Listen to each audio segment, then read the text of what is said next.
Before starting, at the outset, I would like to thank our Madam Principal, Dr. N. Bhuvaneshwari, for having given me permission to do this program. I thank my head of the department, Madam Mrs. P. Selvi, for motivating me. Once again, I thank you, Madam, for your kindness and support. Thank you, ma'am. A pleasant good morning to one and all present here. Myself, Mrs. Nagapushpam, Assistant Professor, PG and Research Department of English, Arulmigu Palaniandavar Arts College for Women, Palani, happily welcome you all to the grand celebration of Women's Equality Day 2020.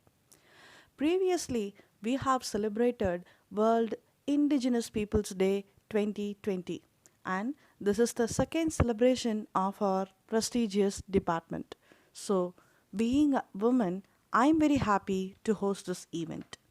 First of all, I would like to convey my wishes to all Happy Women's Equality Day. August 26th of every year is marked as a Women's Equality Day. A day worth remembering because 19th Amendment was finally certified and adapted into the Constitution of United States, granting women the right to vote. This day was first celebrated on 26th August 1973. Since then, this day is celebrated as the Women's Equality Day. This day sets an example that women are not weak. They do not belong to a weaker community. Women are warrior. They deserve more, and whenever they feel that they are stressed, suppressed, they will fight for their right. So it's an anniversary to celebrate women's empowerment and to remind them about the strength of a lady. Being a woman, I'm here to tell you something. Tell the world it is not easy being a woman. You have to keep fighting for your rights. You have to tell the world that you are no less. Warm wishes on Women's Equality Day to you. Here, we have a resource person to talk on the topic competing on the battlefront, examining women's poetry during the First World War. I am profusely overjoyed to take an opportunity to invite the resource person of this startling, beautiful day. It's Ms. Smiktakshi Chowdhury, Assistant Professor and Head, Department of English, LJD College, Falta, West Bengal, Calcutta. I am here to give a short note about the resource person. She was awarded a Certificate of Merit for securing the highest marks in English Honours from Sri Shiksheta College, Calcutta. She was awarded as Certificate of Merit and Gold Medal for securing first class in English Honours from Sri Shiksheta College. She was awarded a Certificate of Merit and a Gold Medal for securing the fourth rank in the University of Calcutta examinations. Once again, on behalf of the PG and Research Department of English, Arulmigu Palaniandavar Arts College for Women, I wholeheartedly welcome the resource person of today's program. And at last, I would like to quote Bharati's lines. நிமிர்ந்த நன்னடை நேர்கொண்ட பார்வையும் நிலத்தில் யார்க்கும் அஞ்சாத நெறிகளும் திமிர்ந்த ஞானஞ்சிருக்கும் இருப்பதால் செம்மை மாதர் திரம்புவதில்லையாம் அமிழ்ந்து பேரிருளாமறியாமையில் அவலமெய்தி கலையின்றி வாழ்வதை உமிழ்ந்து தள்ளுதல் பெண்ணறமாகுமாம் உதயகண்ணி உரைப்பது கேட்டீரோ. நன்றி. Vanakkam. I am delighted and honored to have been invited as a resource person by Arulmigu Palaniandavar Arts College for Women on the occasion of International Women's Equality Day. Before I begin my session, I would like to begin with a vote of thanks to the following people. Convener, Dr. N. Bhuvaneshwari, Arulmigu Palaniandavar Arts College for Women, Palani. Organizing Secretary, Mrs. P. Selvi, Associate Professor and Head, PG and Research Department of English, Arulmigu Palaniandavar Arts College for Women. And the Coordinator, Mrs. N.Nagapushpam, Assistant Professor of English, Arulmigu Palaniandavar Arts College for Women, Palani. International Women's Equality Day is celebrated to commemorate the 1920 certification of the 19th Amendment of the Constitution granting women the right to vote. This was the culmination of a massive, peaceful civil rights movement by women that had its formal beginnings in 1848 at the world's first women's rights convention in Seneca Falls, New York. The observance of Women's Equality Day not only commemorates the passage of the 19th Amendment, but also calls attention to women's continuing efforts towards full equality. Workplaces, libraries, organizations, and public facilities now participate with Women's Equality Day programs, video showings, or other activities. At the behest of lawyer and women's rights activist Bella Abzug, the US Congress designated August 26th as Women's Equality Day in 1973. The topic that I have chosen to talk about is not spoken about in mainstream channels. In fact, many are positively unaware about it. Whenever we speak about the poetry of the First World War era, we inevitably end up citing poems by Wilfred Owen or Sassoon. They were the male poets who wrote realistic war poetry, having been in the line of duty themselves. But what if I told you that women's poetry written during this era exists and it is blindly ignored, even though several anthologies of such poems have been published? This would no doubt elicit a very surprised response from you. The naysayers have always asked, what can women tell us about the realities of war on the forefront? Weren't they at home, heartsick, worried, waiting for their men to come back home?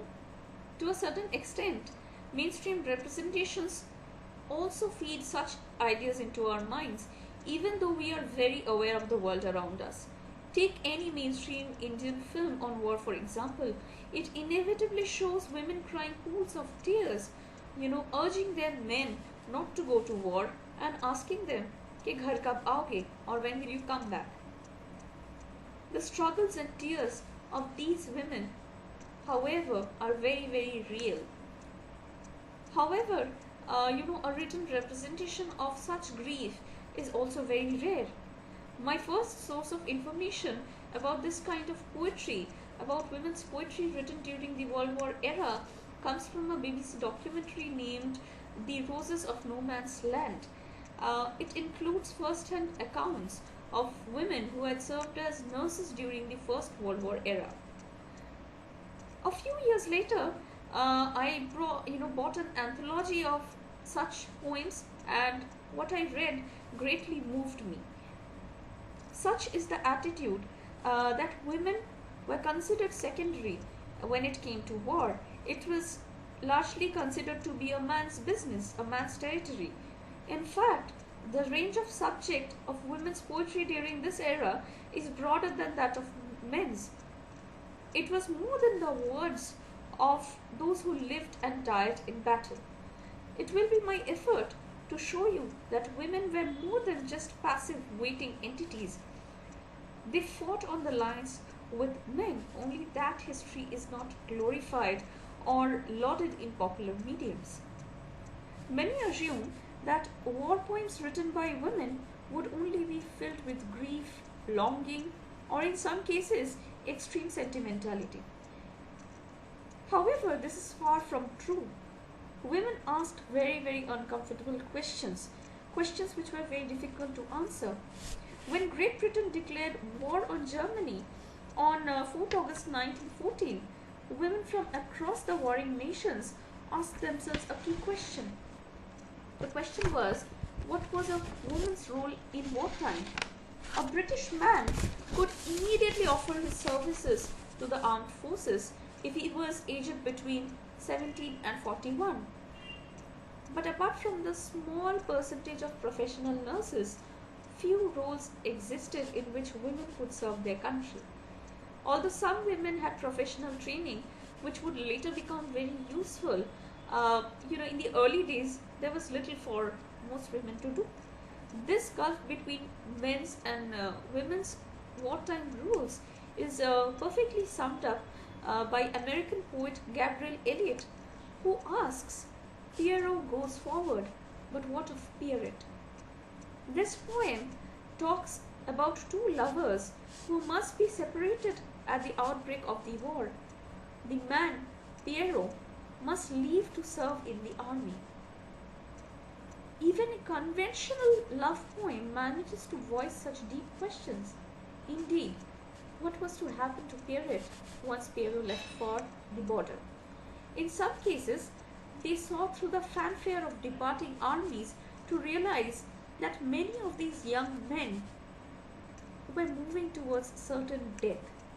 Catherine Tynan, a poet named Catherine Tynan, for example, watched the West Kent regiment depart from Ireland, and she says in her poem, There they go marching, all in step so gay, smooth-cheeked and golden, food for shells and guns. These two lines hit you hard, don't they?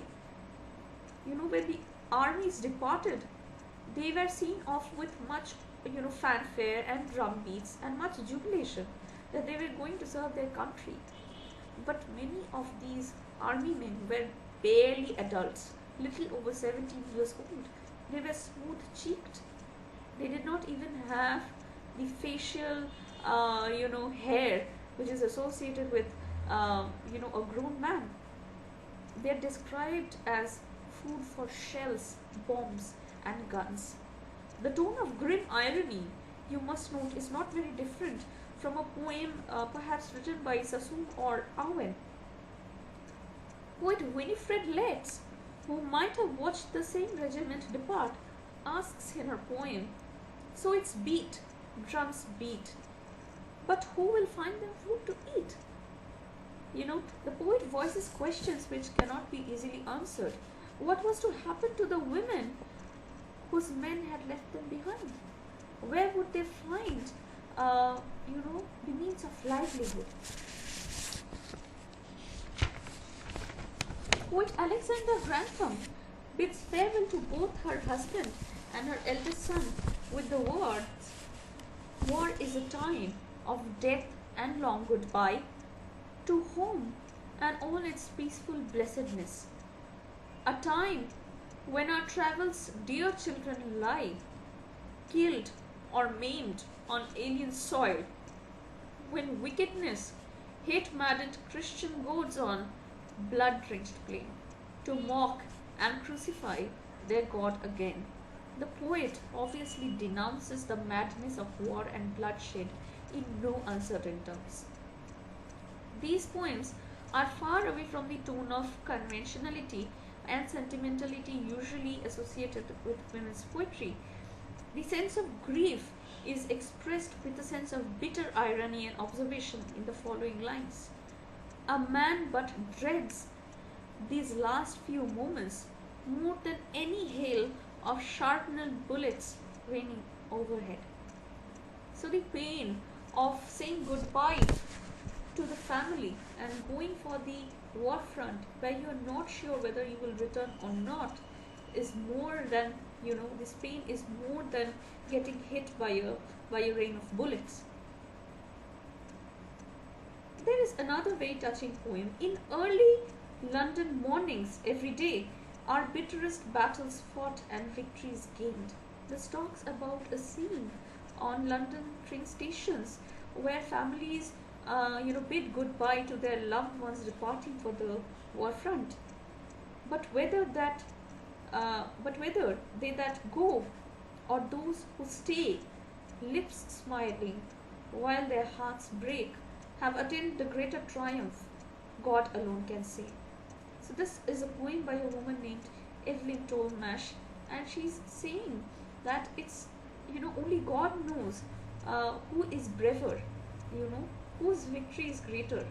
The people who are, going away to the war to, put their life at risk, to sacrifice their lives for their country, or the people, the families who are left behind, those who are saying goodbye to their loved ones without any certainty of seeing them ever again. Whose pain is greater? And the people who are staying behind, they have a smile on their faces even though their hearts are breaking inside. I think uh, it points towards an extraordinary amount of observation, powers of observation. There is another poem that is very touching. It talks about a little boy and and her brother who is a little older saying goodbye to their father. See how they react. The little girl will not cry, but her chin trembles. She throws back her head with its stiff braid and will not cry. It is so typical of children to try to show the adults that they are grown ups too. They won't cry because crying is associated with weakness. So they want to show their father that they're not weak. Although her chin trembles, she tries to put up a very brave front. The big boy stands very straight and looks at his father, and looks and never takes his eyes from him, and knows that he may never look again. The older brother, of course, may have a much greater sense of the world, and he drinks in the sight of his father's face, knowing full well that he might never set his eyes upon his father again, and he keeps looking at him. When thousands of soldiers left for the war front, the British Army quartermasters did not have enough resources left to provide enough warm clothes for the departing officers. But backed by Queen Marie, and appeal was made to the women of England to knit about 3 lakh pairs of socks by Christmas. Soon the country resounded to the click of knitting needles. Unlike most other aspects of their life during this era, this also became the subject of poetry. Though greatly mocked at, it was a service which ultimately saved the army from freezing over in the ice-cold trenches. Even children joined in to save the country, to save the men at war. This is a poem written by a little girl named Sophie Presley Glenby, which is called My Socks. I'll read out a few lines from this poem. I'm only a little girl, but I'm doing my bit by helping the grown-ups knit socks, and God grant my prayer to watch our boys over there and bring them home safe to all longing mothers, sisters, fathers, brothers. That is a child's prayer. Such touching lines were written by only a very little girl. But not all knitting poems were very light-hearted. This poem by a woman named Jessie Pope talks about the therapeutic benefits of knitting. Shining pins that dart and click in the fireside's sheltered peace. Check the thoughts that cluster thick. What are the thoughts that cluster thick and powder mind? It is basically the terrible thought of losing her son during in the war, and never getting to see him again. She uses the act of knitting as a way of averting these terrible thoughts, as a way of distracting herself. She says, never used to living rough, lots of things he has got to learn. Wonder if he is warm enough? But ultimately it is a mother writing the poem, and she says that my son is not used to living in harsh conditions. Back at home, every need of his would be taken care of by me. But now he has got to learn a lot of things. I wonder if he is warm enough. For some, knitting was a way of connecting with their loved ones. In this poem by Anne Page, for example, she writes, and in and out she weaves them from a heart with hope abrim. It's not a sock she's making, it's a web of love for him. There is something deeply personal about weaving a garment for a loved one who is away, from your sight, and knowing that this garment will somehow provide warmth to them in their need, that they will wear this next to their skin. So you can imagine that without woolens to protect them, the army couldn't have fought the way they did. Yet, who talks about the sacrifice of these women? According to social commentator and co-director of Women's Services at the Ministry of Food, Mrs. Peel, we knitted in trains and trams, in parks and parlours. Yet, no one really talks about the great contribution of these women. It is not even acknowledged. There were concerns that the war would lead to rising food prices, hoarding, and shortages, and that is exactly what happened. Even though the government controlled food prices early on in the war, in Britain, the country was largely dependent on imported food and began to face intense shortages when German submarine warfare began. Thousands of tons of foodstuffs were sunk to the bottom of the ocean along with merchant ships and their crew. As shortages became increasingly visible, Mrs. Pember Reeves, the Ministry of Food Directors of Women's Services, announced in 1917 that food was largely a woman's question, claiming that it was for women to do the trick once again of resolving that situation. Women were once again called to the front to do their duty. What did they do? They responded, of course. The garden associations as well as the press, they were eager to convince any person who owned a plot of land to plow up their flower gardens in favor of food production and do their bit for the nation. Sybil Bristow was amongst the countless who heeded the gardening advice and calls her little garden an oasis of hope. In a poem written by her, she says, "Such was my garden once, a springtide hope of flowers, all rosy pink, or violet or blue, or yellow gold with sunflecks on the dew. Now in their place, a summer garden tower of green-leaved artichokes and turnip tops, of peas and parsnips, sundry useful crops. But even vegetables must have little flowers." She came, and she, heeded to the call of the government. She plowed her little flower garden and planted vegetable plants over there so that the food could be grown and the food could be sent to the aid of the army. And there is definitely a note of pride, in having been useful to the country. Public spaces as well as private gardens were used for food production, and many different uniformed services, from the Girl Guides to the khaki-clad members of the Women's Volunteer Reserve, tried to comply with the government advice to grow more food.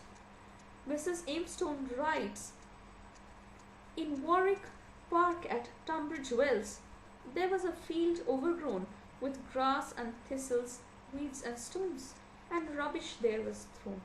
Talks about a field which was largely heaped with rubbish, and there were weeds overgrowing in that particular land. "We got permission for our corps to dig this up and sow it with vegetables, fruits and herbs, to give help where we owe it." But instead, they got permission to till this land and plant fruits and vegetable plants instead. She says, "We have given help where we owe it. And then one day we looked with pride upon the green tops showing our seed potatoes had come up." The vegetables were finally growing, and there is a hint of pride in her voice. "And healthy shoots were growing. God bless our navy on the sea, and give us power to aid them, our wounded too in hospitals.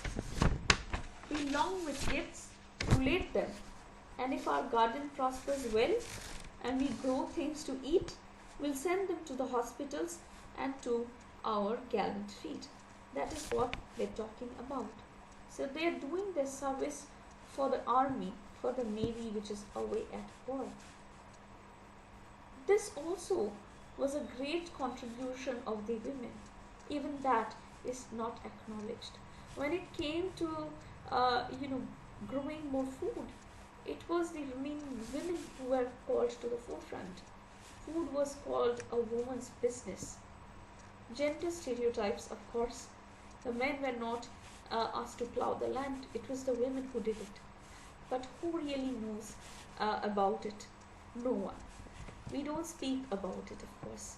We only speak about the men who died for their country, not the women who prevented them, stopped them from starving, saved them from dying of hunger. Now let us talk about the women who entered the factories at the call of the nation. By the middle of 1915, the army was woefully short on all types of armaments, and with growing demand, women had to be encouraged to enter the munitions factories. The munitions factories, were the factories which manufactured all kinds of weapons, bombs, guns, artillery. Women were involved in all aspects of equipping the armed forces. They were employed in factories which manufactured rations, sandbags, and uniforms, shells, artillery, guns, like I said. This too, after all, was war work. But it became very controversial because they were perceived to be earning very high wages than average, and also because some people said that women are supposed to be the bringers of life. But why are they getting involved in a business that only leads to killing? The people who criticized women for working in the factories were not, they were blind to the factors that prompted these women to, or forced these women to enter the factories. They were in desperate need of reasonably well-paid employment, because the prices of the goods, cost of living shot up during the war, and the average wage was much lower than usual, and this was their motivating factor mainly. But they also joined the factories out of a sense of patriotism, and not just in order to feed themselves or their families. In this poem by Kathleen Bainbridge, who was a loom weaver, a khaki loom weaver, um, she encourages her fellow weavers to loom the best quality khaki that they can. Hear the battle song enthralling, for the bugles clearly calling, and the boys are wanting khaki from your loom. They come laughing, be it glory, be it doom. It is to make the brave ones braver that the boys are asking khaki from your loom. Oh, work wisely at your scheming, at your sewing and your seaming. It is a magical stuff that you are weaving in that loom. So she encourages the fellow weavers to not complain about any other working condition, and just to concentrate on their job of weaving khaki, out of which the soldiers' uniforms would be made. There is a note of patriotic pride in this kind of poems. Munitions workers, however, they were uncomfortably aware that their work was very dangerous, but they cheerfully accepted the handling of very toxic materials. There was the ever-present danger of explosions, because they worked with bombs and guns and artillery all the time, and chemicals, very harmful chemicals. The frequently substandard equipment that they used, as well as the factory owners' large-scale disregard for what we would today call safety and health regulations. They saw these as simply occupational hazards, and they turned a blind eye to the risks that they ran. A number of women were killed or severely injured in accidents and disasters in the factories. Yet how many of us know about such occurrences? We only talk about the deaths that occurred on the battlefields. There are only two poetic hints of such disasters. One is the line in the poem Munitions Wages about being blown to the sky. Two of the 10 verses in the poem called 10 Little Door-Knock Girls, published in the Door-Knock Souvenir magazine in 1919, also hint at calamities, while the other 8 verses allude to factory tensions. I will read out a few lines from this poem. 7 little door-knock girls did some NNG mix. NNG was a very toxic chemical that was used to make bombs. One was overcome with fumes, and then there was 6. So it definitely gave out very noxious fumes, and the girls working with them, obviously one of them died from inhaling that noxious fume. And then there were 6. 3 little door-knock girls went to work quite new. 3 more girls went. The acid fumes did smother one, and then there were 2. So it refers to acid fumes smothering or choking the girls. The government urged people to invest in war bonds. But what are these war bonds? War bonds tend to work similarly, in a similar manner to other kinds of bonds. The purchaser is essentially lending the government a fixed amount with a guarantee to be paid back a larger amount in the future, maybe 10 years later, but it is an uncertain period of time. In its simplest form, the government would then use this money to pay for materials that it desperately needed for the war and wouldn't otherwise have the means to buy. Female workers responded. They crowded into post offices to buy war saving certificates, and many also subscribed to wartime charities and benevolent funds.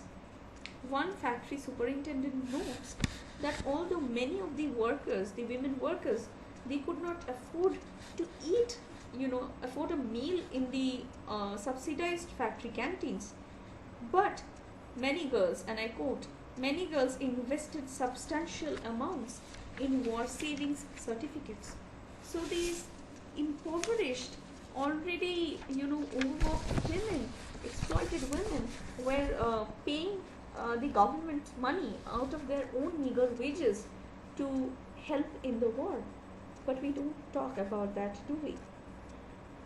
And they were giving out that money with uncertainty. It was not certain when they would get that money back with returns. In this poem called War Loan, the anonymous poet is saying, "We are working on munitions to help win the war. Now England needs more money, so has called on us once more. Right gladly would we aid her by giving of our own. That's why we are so busy putting money in war loan, so that our gallant fighting men can with conviction say, our women tried to aid us in every possible way. It's the first time in our lifetime us girls have had the chance to help our best boys when at war, and will make the Hun murderers dance." So there is a note of pride, at having been proven useful for the country in some manner. This was a great sacrifice on the part of these women workers who were so exploited, who were working in such dangerous conditions with such low wages that they were not even able to afford a meal in the subsidized canteens, but they still contributed money to these war loans.